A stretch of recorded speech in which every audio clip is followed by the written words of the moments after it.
नमस्कार, राष्ट्र की आवाज में आपका स्वागत है। मैं हूं आपके साथ अतुल प्रताप सिंह। आज सबसे पहले बात दिल्ली दंगे पर हुए सनसनीखेज खुलासे की।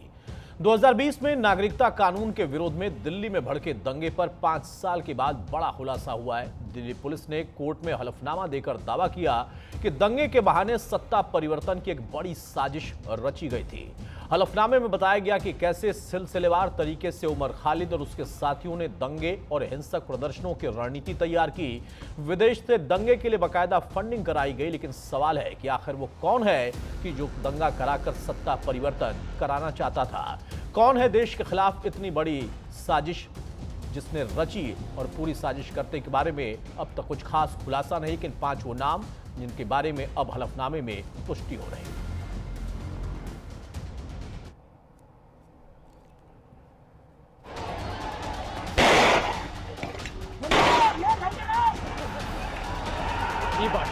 बात लेना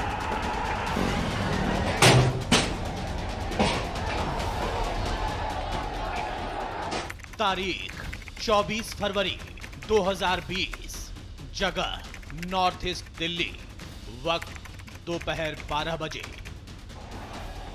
जब दंगाइयों ने दिल्ली को हिंसा की आग में झोंक दिया था, उत्तर पूर्वी दिल्ली में रक्तपात किया था, दिल्ली को कभी ना भूलने वाला दर्द दिया था।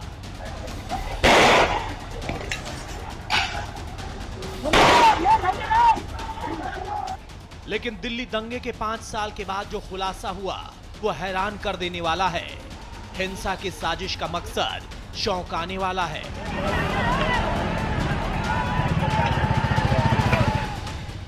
दिल्ली दंगे पर पुलिस ने सुप्रीम कोर्ट में 177 पन्नों का हलफनामा दाखिल करते हुए दावा किया कि 2020 के दिल्ली दंगे कोई अचानक भड़की हिंसा नहीं थी, बल्कि केंद्र में सत्ता परिवर्तन करने की साजिश के तहत किए गए थे। इसका मकसद देश को कमजोर करना था। नागरिकता संशोधन अधिनियम का विरोध टूल ऑफ पॉलिटिकल एजिटेशन के रूप में इस्तेमाल हुआ। हलफनामे के मुताबिक प्रदर्शन के पीछे छिपा मकसद भारत की संवैधानिक सरकार की वैधता को चुनौती देना था। सोशल मीडिया अभियानों और विदेशी साजिश से आंदोलन को व्यवस्था विरोधी अभियान में बदला गया। खास बात है कि दिल्ली पुलिस ने दंगा मामले में पहली बार रिजीम चेंज ऑपरेशन शब्द का इस्तेमाल किया है। दिल्ली पुलिस ने अपने हलफनामे में कहा कि नागरिकता कानून के खिलाफ प्रदर्शन की आड़ में एक चुनी हुई सरकार को गिराने के लिए एक सुनियोजित रिजीम चेंज ऑपरेशन तैयार किया गया। राजधानी दिल्ली में साल 2020 में एनआरसी और सीए के दंगे हुए थे, जिसकी मुख्य साजिशकर्ता अभी भी जेल में बंद हैं।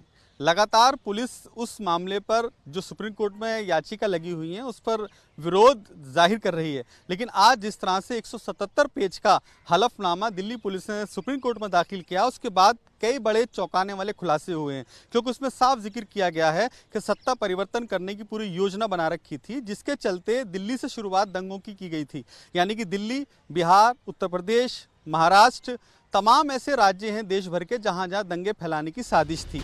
दिल्ली पुलिस ने हलफनामे में दावा किया कि दिल्ली के साथ ही देश भर में दंगा फैलाने की साजिश रची गई थी। इसके लिए फुल प्रूफ प्लान तैयार किया गया था। पुलिस ने बताया कि जांच के दौरान पुलिस को कई डिजिटल साक्ष्य मिले, जिसमें व्हाट्सएप ग्रुप, गूगल डॉक के जरिए दंगे का प्लान तैयार किया गया था। इस तरह के उपद्रव एवं हिंसा की साजिश उत्तर प्रदेश, असम, केरल और बंगाल में रची गई। इससे यह साबित होता है कि आंदोलन का मकसद केवल स्थानीय विरोध नहीं, बल्कि देश भर में व्यवस्था के खिलाफ एक बड़ा आंदोलनकारी नेटवर्क खड़ा करना था। पुलिस का दावा है कि उमर खालिद और शर्जिल इमाम साजिशकर्ता थे, जिन्होंने लोगों को भड़काने का काम किया।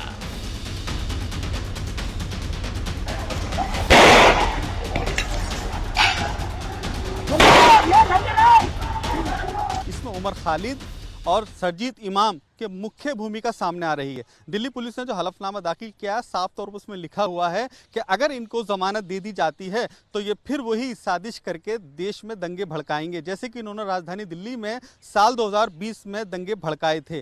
राजधानी दिल्ली को आग में पूरी तरह से सिमटने की तैयारी थी, जिसको दिल्ली पुलिस ने नाकाम करते हुए समय पर काबू पा लिया था। साफ तौर पर दिल्ली पुलिस का यही कहना है कि अगर इनको जमानत मिलती है तो फिर एक बार फिर दंगे भड़काएंगे, क्योंकि पूरी तरह से इनको फंडिंग की गई थी।